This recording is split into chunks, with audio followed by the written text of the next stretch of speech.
ನಮಸ್ಕಾರ ಎಲ್ಲರೂ ಹೇಗಿದ್ದೀರಾ? ಆರಾಮಿದ್ದೀರಾ ಅಂದ್ಕೊಂಡಿದ್ದೀನಿ. ನಾನು ಕೂಡ ಆರಾಮಿದ್ದೀನಿ. ನಾನು ನಿಮ್ಮ ಸರಸ್ವತಿ ಪ್ರಕಾಶ್. ಇವತ್ತಿನ ವ್ಲಾಗಲ್ಲಿ ಏನಪ್ಪ ಇರುತ್ತೆ ಅಂದರೆ ನನ್ನದು ಡೈಲಿ ವ್ಲಾಗ್ ಇರುತ್ತೆ. ಇವತ್ತು ಬೆಳಗ್ಗೆನೇ ತಿಂಡಿ ಮಾಡ್ತಾಯಿದ್ದೆ. ನಾನು ಪಡ್ಡು ಮಾಡ್ತಾಯಿದ್ದೆ. ನನ್ನ ಮಗಳಿಗೆ ಪಡ್ಡು ಅಂದರೆ ತುಂಬ ಇಷ್ಟ. ನಾನು ಸುಮಾರು ದಿನ ಒಂದು ತಿಂಗಳ ಮೇಲೆ ಆಗಿತ್ತು ಪಡ್ಡೆಲ್ಲ ಮಾಡೇ ಇರಲಿಲ್ಲ. ಅಮ್ಮ ಪಡ್ಡು ಮಾಡಿಕೊಡಮ್ಮ ಅಂತ ಕೇಳ್ತಾಯಿದ್ಲು. ಹಂಗಾಗಿ ಶೇಂಗಾ ಚಟ್ನಿ ಮಾಡಿಬಿಟ್ಟು ಪಡ್ಡು ಮಾಡಿದೆ. ನೋಡಿ, ಈ ಥರದ್ದು ತುಂಬ ಟೇಸ್ಟಿಯಾಗಿ ಬಂದಿದ್ದು, ತುಂಬ ಸೂಪರಾಗಿತ್ತು ಅಂತಲೇ ಹೇಳ್ಬೋದು. ಟೇಸ್ಟ್ ಅಂತೂ ತುಂಬ ಚೆನ್ನಾಗಿತ್ತು. ಅವಳಿಗೂ ನಾನು ಸ್ಕೂಲಿಗೆ ಬಾಕ್ಸ್ ರೆಡಿ ಮಾಡ್ತಾಯಿದ್ದೆ. ಅವಳು 8 ಗಂಟೆಗೆಲ್ಲ ಹೋಗಬೇಕು ಸ್ಕೂಲಿಗೆ. 8:15ಗೆಲ್ಲ ಬಸ್ ಬಂದುಬಿಡುತ್ತೆ. ಹಂಗಾಗಿ ಅವಳಿಗೆ 8 ಗಂಟೆ ಒಳಗೆ ತಿಂಡಿ ಹಾಕಬೇಕು. ಅವಳಿಗೆ ಸ್ನಾನ ಮಾಡಿಸಿ ರೆಡಿ ಮಾಡಿಸಿ ಲಂಚ್ ಬಾಕ್ಸ್ ಎಲ್ಲ ರೆಡಿ ಮಾಡಿ ನಾನು 8:15 ಅಷ್ಟೊತ್ತಿಗೆ ಅವಳನ್ನು ರೆಡಿ ಮಾಡಿಡಬೇಕು. ಆಯಿತು, ತಿಂಡಿ ಎಲ್ಲ ಆಯಿತು. ಅವಳು ಬ್ಯಾಗೆಲ್ಲ ರೆಡಿ ಮಾಡಿದೆ. ಹಾಗೆ ಲಂಚ್ ಬ್ಯಾಗು ಕೂಡ ರೆಡಿ ಆಯಿತು. ಅವಳಿಗೆ ಸ್ನಾನ ಮಾಡಿಸಿ ಯೂನಿಫಾರ್ಮ್ ಹಾಕಿದೆ. ರೆಡಿ ಆಗ್ತಾಯಿದ್ಲು. ಅವಳು ಟೈ ಬೆಲ್ಟ್ ಎಲ್ಲ ಹಾಕ್ಕೊಳ್ತಾ ಇದ್ಲು. ನೋಡಿ, ಈ ಥರ ಹಾಕೊಂಡು ರೆಡಿ ಆಗ್ತಾಯಿದ್ಲು. ನನ್ನ ಮುದ್ದು ಮಗಳು ಮಾಡ್ತಾಯಿದ್ದ ಫ್ರೆಂಡ್ಸ್ ಅಂತಿದ್ಲು.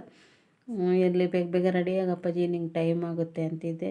ಅದು ತುಂಬ ಲೇಟ್ ಮಾಡ್ತಾಳೆ, ಬೇಗ ರೆಡಿ ಆಗೋದೇ ಇಲ್ಲ, ನನ್ನ ಮಾತು ಕೇಳೋದೇ ಇಲ್ಲ, ಅಷ್ಟು ಹಠ ಮಾಡ್ತಾಳೆ. ಒಬ್ಬಳೇ ಆಗಿರೋದ್ರಿಂದ ಸ್ವಲ್ಪ ಮುದ್ದು ಜಾಸ್ತಿ ಆಗಿದೆ ಅವಳಿಗೆ. ಹಂಗಾಗಿ ಏನು ಮಾಡೋಕ್ಕಾಗಲ್ಲ, ಮಕ್ಕಳಂದ್ರೇ ಹಂಗೆ.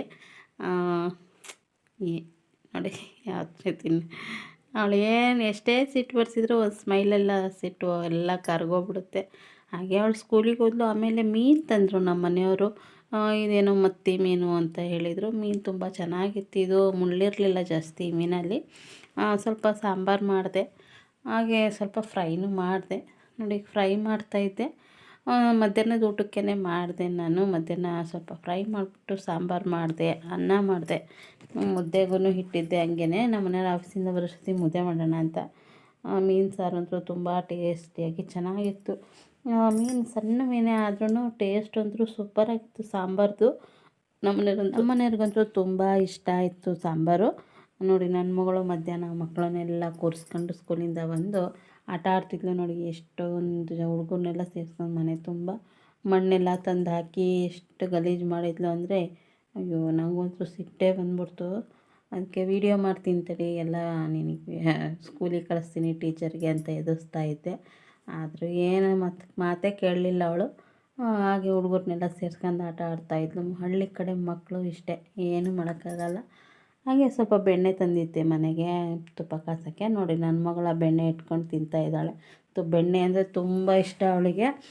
ಯಾವಾಗ ಬೆಣ್ಣೆ ಕಾಸೋಕ್ಕೆ ತುಪ್ಪ ಮಾಡೋಕ್ಕೆ ಬೆಣ್ಣೆ ತಂದ್ರೂ ಆವಾಗೆಲ್ಲ ಒಂದು ಬೌಲಿಗೆ ಹಾಕ್ಕೊಂಡು ಸುಮ್ಮನೆ ತಿಂತಾ ಇರ್ತಾಳೆ. ಅವಳಿಗೆ ತುಂಬ ಇಷ್ಟ ಬೆಣ್ಣೆ. ನನಗೂ ಇಷ್ಟನೇ, ಆದರೂ ನಾನೇನು ಜಾಸ್ತಿ ತಿನ್ನೋಕ್ಕೋಗಲ್ಲ. ನಾನು ಒಂಚೂರು ತಿಂತೀನಿ. ಅವಳಷ್ಟೇನಿಲ್ಲ, ತುಂಬ ತಿಂತಾಳೆ ಅವಳು. ಬೆಣ್ಣೆಯನ್ನು ತುಂಬ ಇಷ್ಟ ಅವಳಿಗೆ. ಬೆಣ್ಣೆ ನಾನು ಮನೆಯಲ್ಲೇ ಮಾಡ್ತೀನಿ ಒಂದೊಂದು ಸತಿ ಬೆಣ್ಣೆನ. ಒಂದೊಂದು ಸತಿ ಹೊರಗಡೆಯಿಂದನೂ ತರಿಸ್ತೀನಿ. ಇದು ನಾನು ಹೊರಗಡೆಯಿಂದ ತರಿಸಿರೋ ಅಂಥ ಬೆಣ್ಣೆ. ಚೆನ್ನಾಗಿತ್ತು. ಹಳ್ಳಿ ಕಡೆ ಬೆಣ್ಣೆ ತುಂಬ ಚೆನ್ನಾಗಿ ಬರುತ್ತೆ.